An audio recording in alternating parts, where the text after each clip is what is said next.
എന്തിനാ ഭഗവാൻ എന്നെ ഇങ്ങനെ പരീക്ഷിക്കണേ?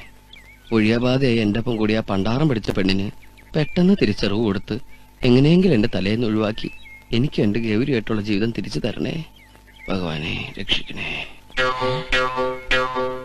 ഭഗവാനെ. ആ പൂജപ്പെണ്ണിന് ഒരിക്കലും തിരിച്ചറിവ് കിട്ടരുത്. അതിന് നീ എന്റെ ബോധം വേണമെങ്കിൽ എടുത്തോ. എന്റെ സതീർത്ഥനും ആ പൂജപ്പെണ്ണും അങ്ങോട്ടും ഇങ്ങോട്ടും ഇഷ്ടം തോന്നി ഒന്നായി തീരണേ. ഇല്ലെങ്കിൽ എന്റെ കാര്യം എനിക്ക് പണിയെടുത്ത് ജീവിക്കാൻ പറ്റില്ല കേട്ടോ. പ്ലീസ് ഇതിനൊരു കണക്കുണ്ട്. ഞാൻ കണക്കില് വീക്കാ.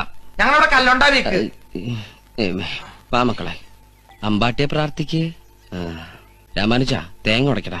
ഭഗവാനെ പൊലിപ്പിക്കണേ. സർവ്വക്കിനങ്ങൾ